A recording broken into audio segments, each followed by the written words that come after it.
الحمد لله وحده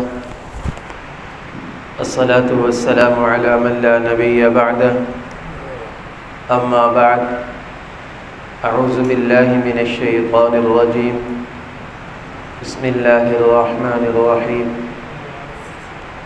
لقد رضي الله عن المؤمنين إذ يبايعونك تحت الشجرة فعلم ما في قلوبهم فأنزل السكينة عليهم وأثابهم فتحا قريبا وقال تبارك وتعالى في مقام آخر ولا تحسبن الذين قتلوا في سبيل الله أمواتا بل أحياء عند ربهم يرزقون وقال النبي صلى الله تعالى عليه وسلم لكل نبي رفيق ورفيقي في الجنة عثمان أو كما قال صلى الله تعالى عليه وسلم صدق الله وصدق رسوله النبي الأمي الكريم ونحن على ذلك لمن الشاهدين والشاكرين والحمد لله رب العالمين يا رب صل وسلم دائما أبدا على حبيبك خير الخلق كلهم هو الحبيب الذي ترجى شفاعته لكل هول من الأهوال مقتحم كل شريف قد اللهم صل على محمد وعلى آل محمد كما صليت على إبراهيم وعلى آل إبراهيم إنك حميد مجيد اللهم بارك على محمد وعلى آل محمد كما باركت على إبراهيم وعلى آل إبراهيم إنك حميد مجيد گزشتہ جمعے میں سیدنا عثمان غنی رضی اللہ تعالیٰ عنہ کے فضائل اور مناقب کا بیان ہوا تھا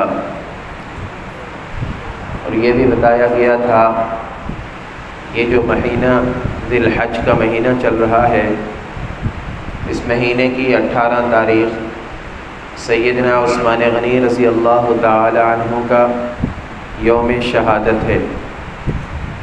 18 ذی الحج سن 35 ہجری کو سیدنا عثمان غنی رضی اللہ تعالی عنہ کو شہید کیا گیا۔ اب شہادت کے وقت کے کیا واقعات تھے، کیا وجوہات تھی اور کس طرح بغاوت پھیلی تھی، آج کوشش کروں گا کہ چند معروضات اس حوالے سے پیش کروں۔ اللہ رب العزت سے دعا ہے کہ اللہ تبارک و تعالی حق اور سچ بولنے کی، سننے کی، سمجھنے کی اور اس پر عمل کرنے کی توفیق عطا فرمائے۔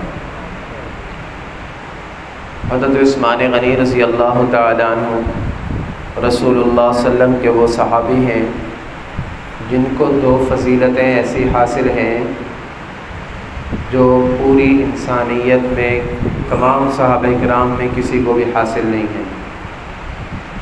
پہلے نمبر پر حضرت عثمان غنی رضی اللہ تعالیٰ عنہ کا لقب ہے عثمان ذی النورین، 2 نوروں والا۔ اس کی وجہ کیا ہے کہ رسول اللہ صلی اللہ علیہ وسلم نے اپنی ایک لخت جگر سیدہ حضرت رقیہ رضی اللہ تعالی عنہ کا نکاح عثمان غنی رضی اللہ تعالی عنہ سے کروایا۔ کچھ عرصے کے بعد وہ فوت ہو گئی۔ پھر ان کے بعد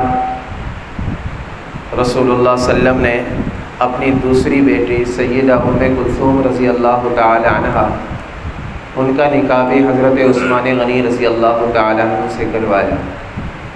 اب تاریخ کے اندر کوئی شخص بھی ایسا نہیں گزرا کہ جس کے عقد کے اندر، جس کے نکاح کے اندر یکے بعد دیگرے پیغمبر کی 2 بیٹیاں آئیں ہوں، اور پیغمبر بھی وہ پیغمبر کہ جن کو خاتم الانبیاء کہا گیا اور جن کو تمام انبیاء کا سردار بنایا گیا، جن کے سر کے اوپر ختم نبوت کا تاج رکھا گیا اور جن کو وجہ تخلیق کائنات کہا گیا، کہ جن کی وجہ سے اللہ تبارک و تعالی نے کائنات کو تخلیق کیا ہے، کائنات کو بنایا ہے۔ سیدنا آدم علیہ السلام سے لے کر سیدنا عیسیٰ علیہ السلام تک جتنے انبیاء آئے ہیں جن کو نبوت ملی ہے، یہ ساری کی ساری سیدنا حضرت محمد الرسول اللہ صلی اللہ علیہ وسلم کی وجہ سے ملی ہے۔ کیونکہ اللہ تبارک و تعالیٰ نے فرمایا ہے لولاک لما خلقت الافلاک، اے میرے محبوب اگر میں آپ کو نہ بناتا تو میں کسی چیز کو نہ بناتا۔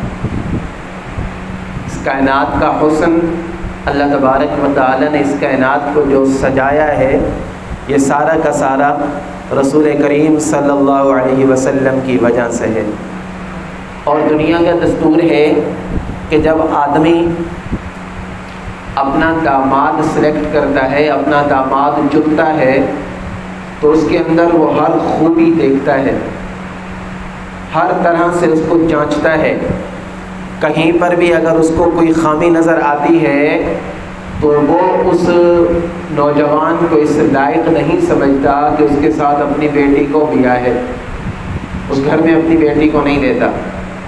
تو اندازہ لگائیں کہ رسول اللہ صلی اللہ علیہ وسلم کی نظر کے اندر حضرت عثمان غنی رضی اللہ تعالیٰ عنہ کا کیا مرتبہ ہوگا کہ اپنی ایک بیٹی تھی وہ فوت ہو گئی، پھر اس کے بعد دوسری بیٹی بھی ان کو دے دی، اور پھر فرمایا کہ عثمان جب دوسری بیٹی فوت ہو گئی کہنے لگے عثمان، روایات کے اندر آتا ہے کہ اگر میری 40 بیٹیاں ہوتی، اگر میری 40 بیٹیاں ہوتی، یکے بعد دیگرے فوت ہو جاتی تو میں ساری کی ساری تمہارے نکاح کے اندر دے دیتا۔ عثمان جس کے حیا کا تذکرہ آسمانوں پر ہوتا تھا۔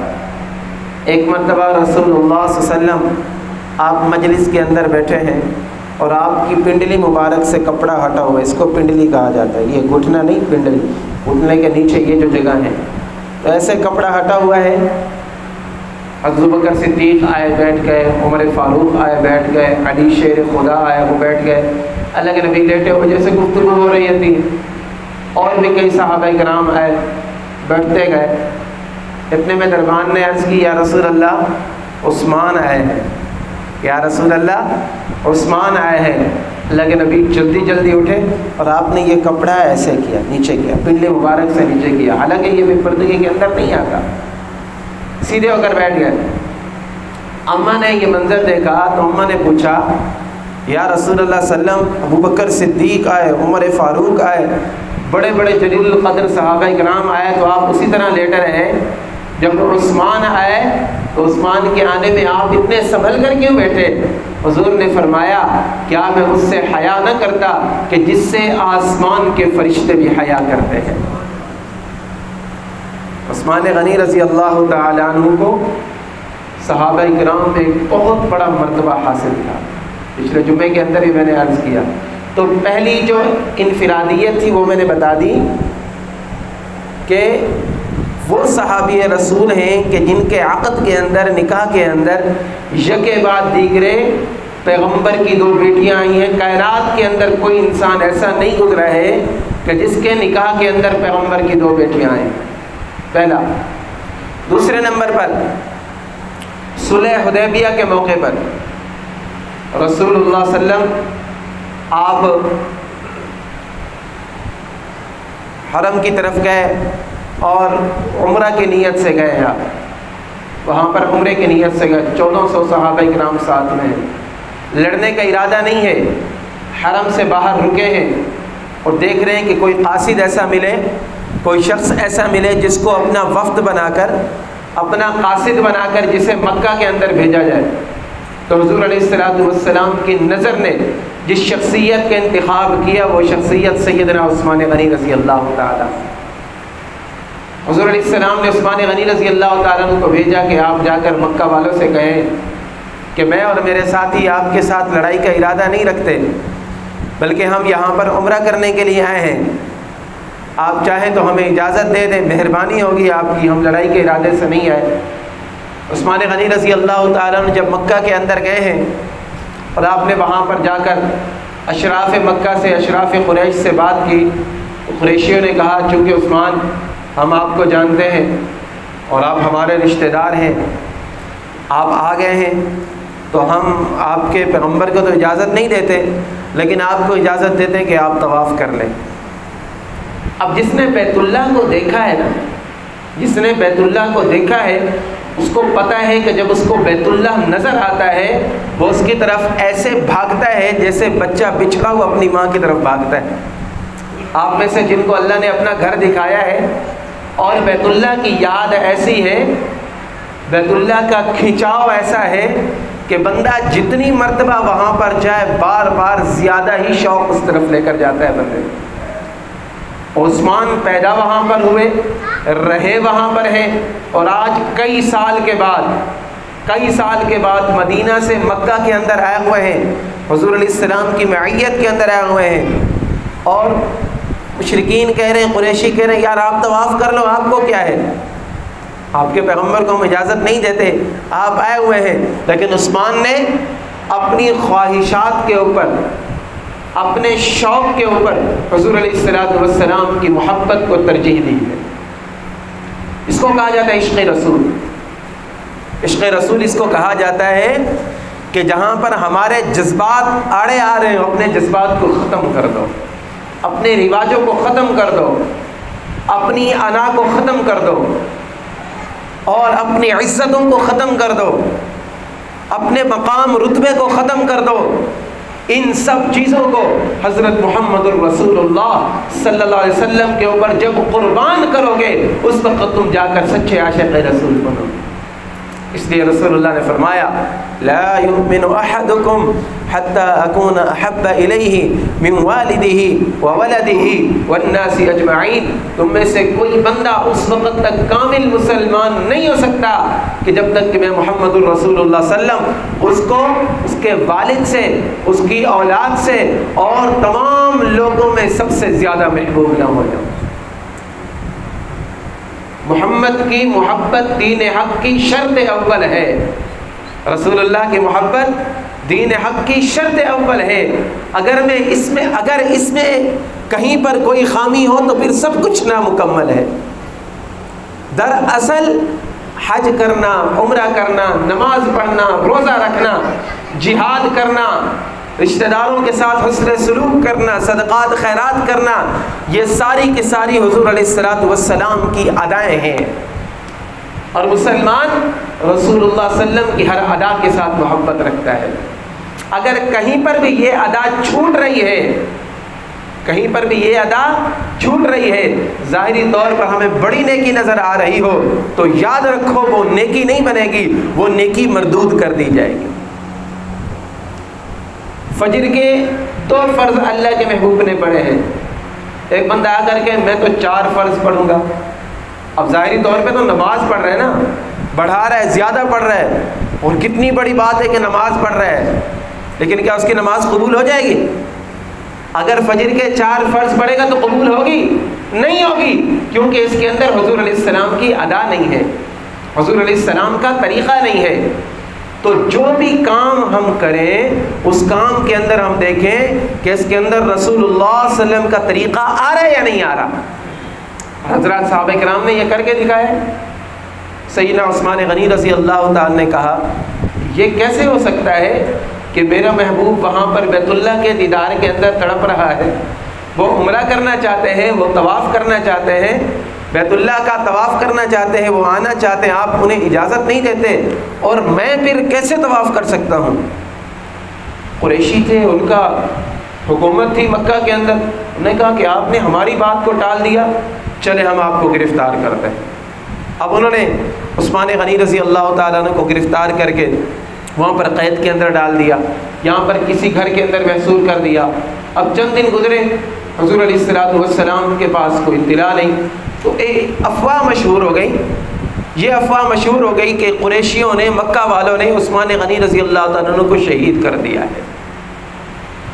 اب 1400 صحابہ کرام حضور علیہ السلام کے ساتھ، چند 100 صحابہ کرام، اب یہاں پر پورا مکہ والے، مکہ ایک شہر تھا اس وقت بھی، اور ان کے پاس بڑے ساز و سامان، اسلحے، ان کا گھر، سب کچھ ہے۔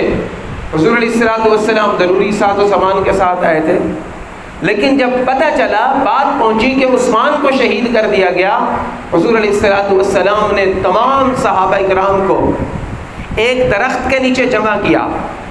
اس درخت کا تذکرہ آیا قرآن کے اندر، لقد رضی اللہ عن المؤمنین اذ یبایعونک تحت الشجرہ، اللہ کے محبوب نے ایک درخت کے نیچے ایمان والوں کو جمع کیا اور ان سے عہد لیا ہے، وعدہ لیا ہے۔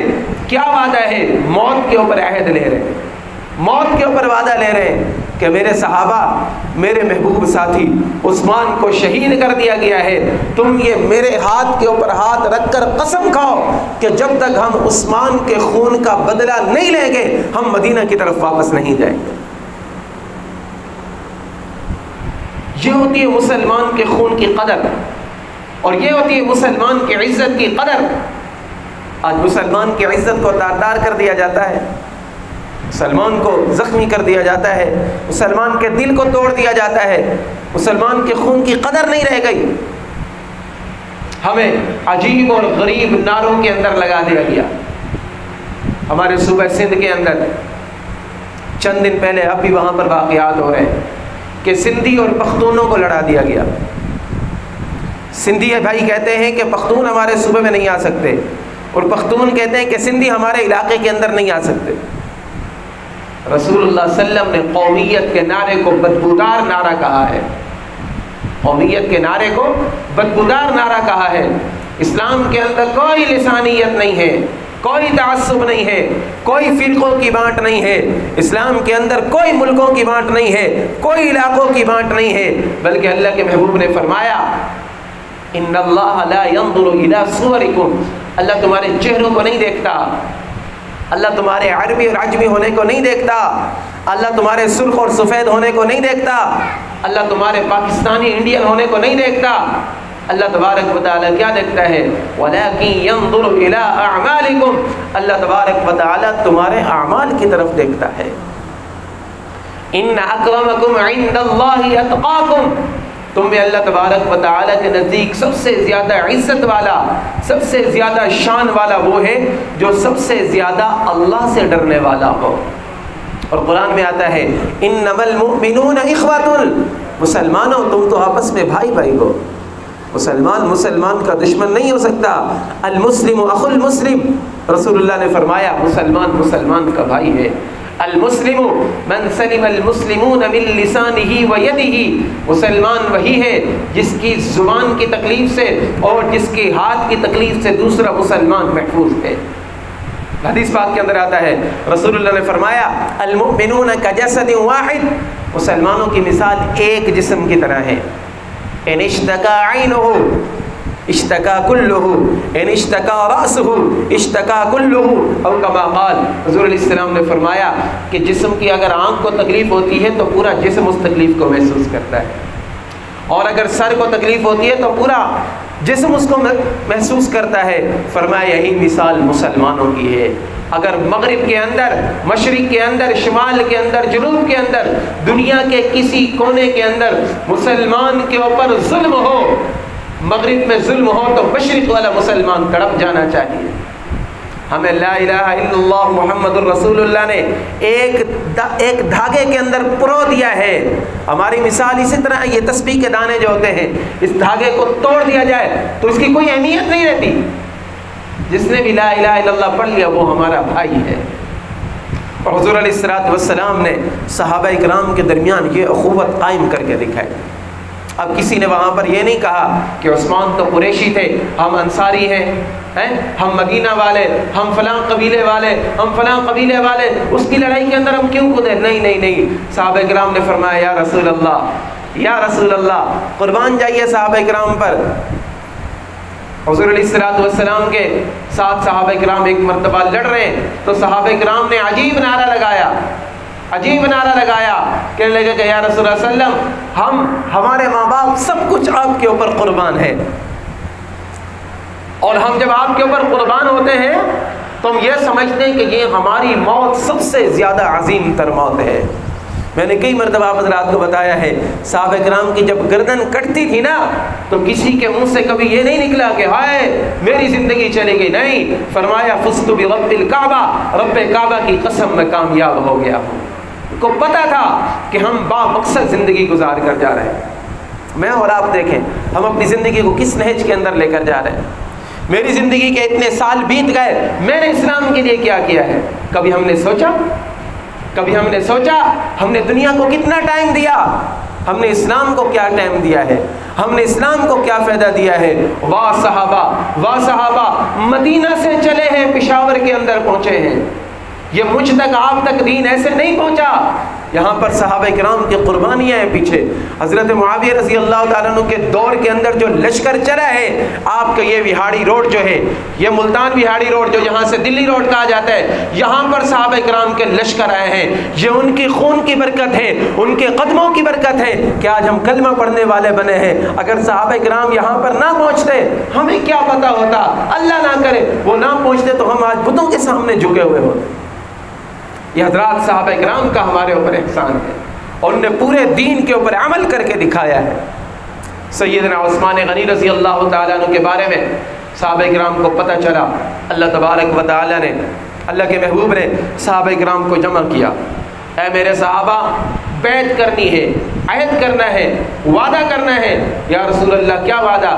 فرمایا کہ جب تک عثمان کے خون کا بدلہ نہیں لوگے اس وقت تک مدینہ واپس لوٹ کر نہیں جاؤ گے۔ اب حضور علیہ الصلوۃ والسلام کا ہاتھ ہے، ایک صحابی آ کر بیعت کرتے ہیں، یا رسول اللہ میں موت کے اوپر بیعت کرتا ہوں، دوسرے صحابی، تیسرے صحابی، سارے صحابہ کرام نے موت کے اوپر بیعت کی ہے۔ اب جب آخر میں سب صحابہ ہو گئے، آخر کے اندر حضور علیہ الصلوۃ والسلام کی آنکھوں سے آنسو نکلے ہیں، فرمانے لگے میرا عثمان ادھر نہیں ہے، آج یہ پیغمبر کا ہاتھ عثمان کے ہاتھ کی جگہ پر آ رہا ہے، پیغمبر کا ہاتھ عثمان کے ہاتھ کی جگہ پر آ رہا ہے، میں عثمان کی طرف سے اپنا ہاتھ رکھتے ہوئے بیعت کرتا ہوں، وعدہ کرتا ہوں کہ جب تک میں اپنے لاڈلے عثمان کے خون کا بدلہ نہیں لوں گا اس وقت تک میں مدینے کے اندر واپس نہیں جاؤں گا۔ حضرات صحابہ کرام رش کیا کرتے تھے، واہ عثمان تجھے تو یہ شان ملی کہ محبوب نے اپنے ہاتھ کو تیرا ہاتھ قرار دے دیا ہے۔ اور پھر اتنا نہیں ہوا، اللہ تبارک و تعالی نے فرمایا کہ تو نے، اے میرے محبوب آپ نے بیعت کی ہے تو یاد رکھو ید اللہ فوق ایدیہم، تم سب کے ہاتھوں کے اوپر اللہ تبارک و تعالی کا ہاتھ۔ جو مسلمان کے انتقام کے لیے کھڑا ہوتا ہے، مسلمان کی عزت آبرو کے لیے کھڑا ہوتا ہے، مسلمان کی عصمت کے لیے کھڑا ہوتا ہے، مسلمان کے دفاع کے لیے کھڑا ہوتا ہے، اس کی مدد اللہ تبارک و تعالی خود فرماتا ہے۔ اور یہ آپ حضرات کھلی آنکھوں سے دیکھ رہے ہیں کہ جہاں کہیں مسلمان پر ظلم ہوا، مسلمان کے حق میں مسلمان کھڑا ہوا، اللہ تبارک و تعالی نے اس کو فتح اور نصرت سے ضرور ہمکنار کیا ہے۔ تو یہ دوسری فضیلت میں نے شروع میں عرض کیا نا کہ دو فضیلتیں عثمان غنی رضی اللہ تعالیٰ عنہ کو حاصل ہیں جو حضرات صحابہ کرام میں سے کسی کو حاصل نہیں ہے۔ پہلے نمبر پر ذی النورین کا لقب کہ دو بیٹیاں، اور دوسرے نمبر پر کہ رسول اللہ صلی اللہ علیہ وسلم نے اپنے ہاتھ کو عثمان غنی رضی اللہ تعالیٰ عنہ کا ہاتھ قرار دیا ہے۔ یہ صحابہ کرام میں سے کسی اور کو یہ چیز حاصل نہیں۔ حضرت عثمان غنی رضی اللہ تعالیٰ عنہ خلفائے راشدین میں سے تیسرے نمبر پر خلیفہ راشد تھے۔ پہلے نمبر پر ابوبکر صدیق رضی اللہ تعالیٰ عنہ، دوسرے نمبر پر سیدنا عمر فاروق رضی اللہ تعالیٰ عنہ، اور تیسرے نمبر پر سیدنا عثمان غنی رضی اللہ تعالیٰ عنہ۔ آپ کی خلافت کے پہلے 5-6 سال بالکل صحیح رہا ماحول، اور آخری 5 سالوں کے اندر یہودیوں نے سازش کر کے اپنے ایک پربردہ جس کو عبداللہ بن سبا کہا جاتا تھا، مسلمانوں کا روپ دھار کر مسلمانوں کے اندر گیا اور مسلمانوں کے اندر ایک نئے فتنے کو جنم دیا جس کو خارجی فتنہ کہا جاتا تھا۔ اور اس فتنے کا کام کیا تھا کہ عثمان غنی رضی اللہ تعالیٰ عنہ کے کارناموں کے اندر سب و شتم کرتا اور عثمان غنی رضی اللہ تعالیٰ عنہ کے خلاف لوگوں کو بھڑکاتا تھا۔ عثمان غنی رضی اللہ تعالیٰ عنہ کو پتہ چلا، اب یہ فتنہ وہاں سے بڑھتا بڑھتا مدینہ تک پہنچا ہے۔ حضرات صحابہ کرام نے اجازت چاہی کہ امیر المؤمنین اجازت دیجئے، ہم ان کو ختم کر دیں گے، آپ مسلمانوں کا لشکر ترتیب دیجئے، ہم ان کو ختم کر دیں گے۔ لیکن عثمان غنی رضی اللہ تعالیٰ نہایت رقیق القلب تھے۔ آپ نے کیا جواب دیا؟ فرمایا کہ میں یہ نہیں چاہتا کہ میری خاطر شہر رسول صلی اللہ علیہ وسلم کی گلیاں خون سے لبریز ہوں، میں یہ نہیں چاہتا کہ مدینہ کی گلیوں کے اندر مسلمانوں کا خون بہا جائے۔ اور پھر جب انہوں نے دیکھا کہ امیر المؤمنین کی طرف سے کوئی لشکر نہیں آ رہا، ہمیں روکا نہیں جا رہا، تو وہ مسجد نبوی کے اندر آ گئے۔ مسجد نبوی کے اندر دوران خطبہ امیر المؤمنین سیدنا عثمان غنی رضی اللہ تعالیٰ عنہ کے اوپر سنگباری کی گئی اور آپ کو وہاں پر بے ہوش کر دیا گیا. یہاں سے پھر آپ اپنے گھر کے اندر گئے ہیں. سیدنا علی المرتضیٰ رضی اللہ تعالیٰ عنہ اور عبداللہ ابن عمر رضی اللہ تعالیٰ عنہما اور بڑے بڑے صحابہ کرام امیر المؤمنین کے پاس گئے کہ امیر المؤمنین ہمیں اجازت دیجیے ہم اس فتنے کو ختم کریں, یہ تو آپ کو ختم کرنے کے در پر ہے. امیر المؤمنین سیدنا عثمان غنی رضی اللہ عنہ نے فرمایا کہ یہ میری جان کو چاہتے ہیں, ان کو میری جان لینے دو, لیکن میں کبھی اپنی خاطر مسلمانوں کو خون نہیں بہانے دوں گا. حضرات صحابہ کرام نے تلواریں اٹھائی. سیدنا ابو ہریرہ رضی اللہ عنہ فرماتے کہ میں نے تلوار کھینچی. ابو ہریرہ کو عثمان غنی نے کہا, ابو ہریرہ آج جو مجھ سے محبت کرتا ہے نا, میرے نزدیک سب سے محبوب میرا شخص وہ ہے, سب سے محبوب مجھے وہ ہے جو آج تلوار کو پھینک دے, میری خاطر تلوار کو نہ اٹھائے. ابو ہریرہ فرماتے میں نے وہاں پر تلوار کو گرا دیا. میرے بھائیوں یہ دیکھیں, یہ مسلمانوں کے حاکم ہیں, 34 لاکھ مربع میل کا حاکم, 34 لاکھ 17 پاکستانوں کے برابر. ہمارے پاکستان کا رقبہ 1,97,000 تقریباً اس طرح, یا 2 لاکھ مربع میل کے برابر ہے. تو اتنے بڑے مربع, اتنے بڑی زمین کا حاکم, اور ان کے اوپر لوگ حملہ کرنے کے لیے آ رہے ہیں, اپنے دفاع کے لیے فرما رہے ہیں کہ میں مسلمانوں کی لشکر کشی نہیں کروں گا. اور جب آخری دن ہوا ہے, آخری دن ہے شہادت کا. اور ہاں آپ کو ایک بات بتاتا چلوں کہ ہم نے محرم الحرام کے اندر سنا نواسہ رسول سیدنا حسین رضی اللہ تعالیٰ عنہ کا پانی بند کیا گیا. 3 دن تک ان کو پانی نہیں دیا گیا. واہ عثمان, یہ عثمان ہے کہ جن کا پانی 40 دن تک بند رکھا گیا ہے. 40 دن تک پانی نہیں دیا گیا. لوگوں نے پوچھا امیر المؤمنین آپ کیسے گزارا کرتے ہیں؟ کہنے لگے جب مجھے بھوک پیاس لگتی ہے میں قرآن کھولتا ہوں, قرآن پڑھتا جاتا ہوں, میری بھوک اور پیاس ختم ہو جاتی ہے. آج ہم نے قرآن سے یہ چیز حاصل نہیں کی. آج ہم کو قرآن پڑھ کے سکون نہیں ملتا, قرآن کو کھول کر ہمیں سکون نہیں ملتا. ہم کہاں کے مسلمان رہ گئے؟ قرآن کے لیے ٹائم نہیں ہے, باقی سارے کاموں کے لیے ٹائم ہوتا ہے. ہم میں سے کتنے لوگ ایسے ہوں گے جن کو مہینے گزر چکے ہوں گے قرآن کو نہیں کھولا ہوگا. عثمان غنی رضی اللہ تعالیٰ عنہ کے بارے میں آتا ہے, آپ کا جب دور خلافت تھا کئی مرتبہ آپ رات کو قرآن شروع کرتے, نماز کے اندر پورا قرآن ہی ختم کر دیا کرتے تھے. جب آخری دن تھا, جمعۃ المبارک کا دن ہے, 18 ذی الحج کا دن ہے, اور آپ نے کرتا پاجامہ منگوایا, پاجامہ پہنا ہے, کرتا پہنا ہے, اور تھوڑی سی دیر کے لیے سوئے ہیں. خواب کے اندر رسول اللہ کی زیارت ہوئی. رسول اللہ کی زیارت ہوئی. آپ علیہ السلام نے فرمایا عثمان میرے پیارے تو نے روزہ رکھا ہوا ہے, آج میں چاہتا ہوں کہ تو روزہ میرے پاس افطار کر لے. عثمان غنی رضی اللہ تعالیٰ عنہ پہچان گئے کہ آج آخری وقت آ چکا ہے, ملاقات کا ٹائم آ چکا ہے. جب نیند سے بیدار ہوئے ہیں بالکل فریش ہیں, کوئی پریشانی نہیں ہے, قرآن اٹھا کر بیٹھ گیا. جمعہ کا دن مسجد نبوی جن کو اپنے خرچے سے تعمیر کروایا ان ظالموں نے وہاں پر جانے کی اجازت نہیں دی. بئر روما جن کو خرید کر مسلمانوں کے لیے وقف کیا, خارجیوں نے وہاں سے پانی نہیں پینے دیا. عثمان غنی رضی اللہ تعالیٰ نے بڑے لمبے لمبے خطبے دیے, ٹائم نہیں. میں آپ کو بتاتا کہ وفات سے پہلے, شہادت سے پہلے عثمان غنی رضی اللہ تعالیٰ نے ان کے سامنے کیا کیا بیان کیے ہیں. کلیجہ منہ کو آتا ہے. یہ مظلوم مدینہ سیدنا عثمان غنی رضی اللہ تعالیٰ عنہ ہے کہ جنہوں نے مسجد نبوی کے تقدس کو پامال نہیں ہونے دیا ہے. مسجد نبوی کے تقدس کو اور مدینہ رسول صلی اللہ علیہ وسلم کا, مدینہ الرسول جو ہے, جو رسول اللہ کا شہر ہے, اس کے تقدس کو پامال نہیں ہونے دیا, اپنی جان سپرد کر دی. حضور علیہ الصلوۃ والسلام کی زیارت ہوئی. عثمان تیاری کر لو, آج آپ نے ہمارے پاس افطار کرنی ہے. عثمان غنی رضی اللہ تعالیٰ تیار ہوئے, آپ نے کپڑے تبدیل کیے ہیں. اہلیہ حضرت نائلہ رضی اللہ تعالیٰ عنہ ساتھ میں ہیں, ان کو بولا ہے کہ میرے لیے قرآن لے کر آؤ. عثمان غنی رضی اللہ تعالیٰ کے لیے قرآن لایا گیا. انہوں نے گھر کو پھلانگا. اب یہاں پر ایک سوال ہوتا ہے کہ مدینہ کے اندر حکومت بھی تھی, صحابہ کرام بھی موجود تھے, لڑ بھی سکتے تھے, کیوں نہیں لڑے؟ وجہ کیا ہے؟ وجہ میں آپ کو بتا دوں. رسول اللہ نے فرمایا کہ امیر کی اطاعت کرنا تمہارے اوپر ضروری ہے. اب جب امیر المؤمنین اجازت نہیں دے رہے تو حضرات صحابہ کرام اگر یہاں پر لڑائی کرتے تو گناہ گار ہوتے. اور حضرت عثمان غنی رضی اللہ عنہ نے فرمایا کہ میں تمہیں لڑائی کی اجازت نہیں دیتا ہوں، یہ میرا خون چاہتے ہیں میرا خون کر لیں، تاکہ مدینہ کے اندر کسی اور کا خون نہ بہے۔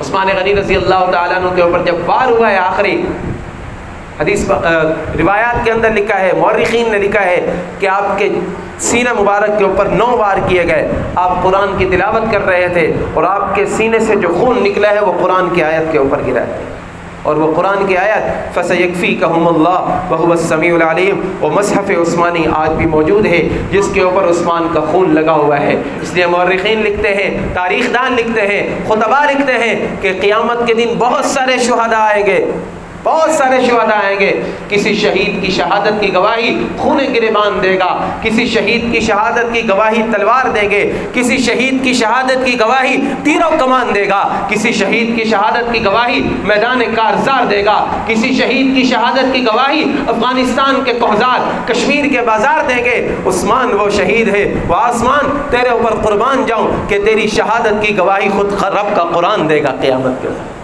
اس لیے قرآن کے ساتھ دوستی لگاؤ، اپنی جو لڑائیاں ہیں ان کو ختم کرو، حضرات صحابہ اکرام کے ساتھ محبت رکھو، دین کے اوپر سب کچھ وار دو۔ جب ہم دین کے اوپر سب کچھ وار دیں گے اللہ تبارک و تعالی ہمیں بہت زیادہ شان عطا فرما دے گا۔ اللہ رب العزت سے دعا ہے جو معروضات پیش کی اللہ تعالی عمل کی توفیق عطا فرمائے، آمین وآخر دعوانا ان الحمدللہ۔